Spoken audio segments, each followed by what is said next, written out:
Bonjour à tous et bienvenue au UGC Ciné Téléal pour ce nouveau jour de sortie. On l'avait quitté il y a quelques années avec des nouvelles de la planète Mars. On le retrouve aujourd'hui avec un nouveau film dans un genre complètement différent. Je parle bien évidemment de Dominique Moll avec le film Seules les bêtes qui sort aujourd'hui au Hall. Et je ne suis pas avec Dominique Moll mais avec son distributeur Maxime Brecmar de Cholécourt. Bonjour.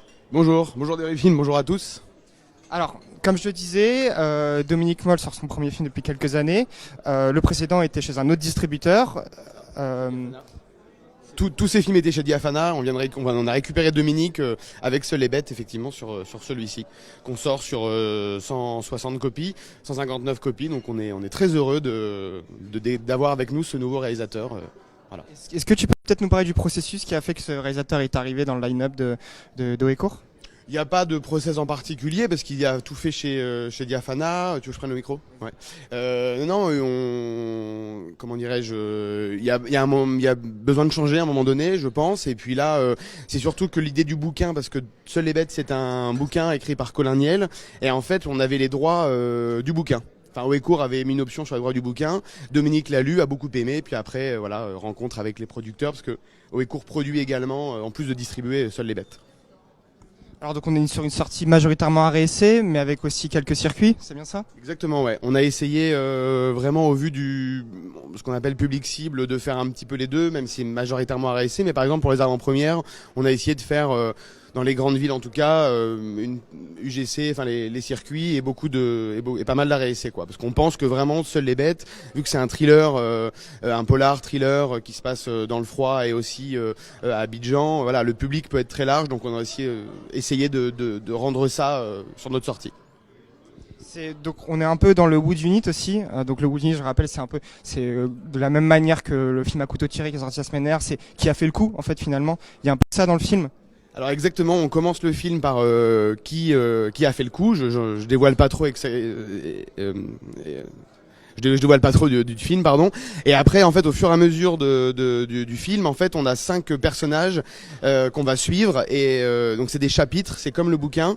Et sur ces 5 personnages, on va à chaque fois apprendre un petit peu plus sur, justement, qui a fait le coup. Donc, les 5 personnages sont liés pour nous, spectateurs, mais ne le sont pas forcément dans le film.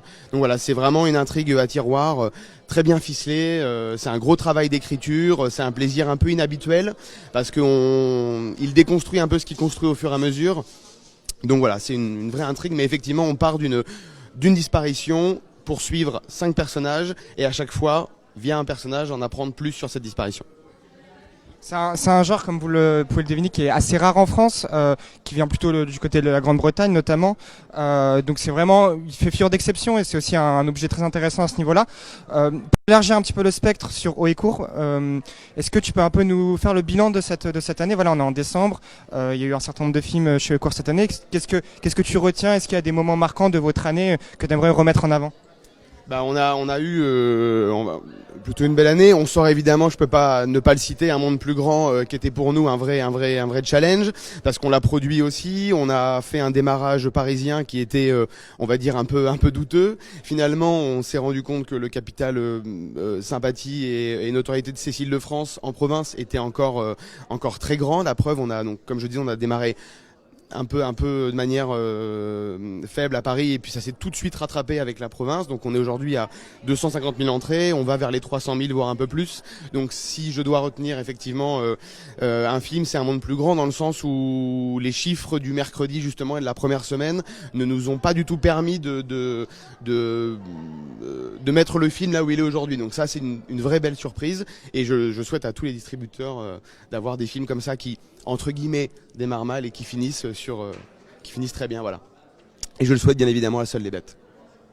Tu peux peut-être commencer à nous teaser un petit peu 2020, peut-être un ou deux moments que tu attends impatiemment sur l'année à venir pour votre line-up notamment ? Alors j'ai 2 moments, donc évidemment le Takeshi Miike qu'on sort le 1er janvier qui s'appelle First Love, le dernier Yakuza. Donc film sans compromis, violent, drôle, une sorte de Bonnie and Clyde un peu moderne.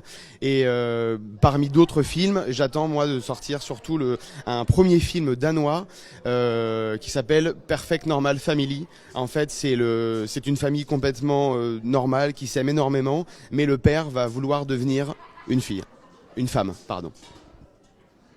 Vous l'avez compris, Oecourt était dans la place l'année dernière et le seront encore une fois en 2020. Merci Max. Alex, merci Maxime, et puis je souhaite tout le meilleur à Seules les bêtes aujourd'hui, et à très bientôt sur Débrief Film. Merci à tous, merci beaucoup.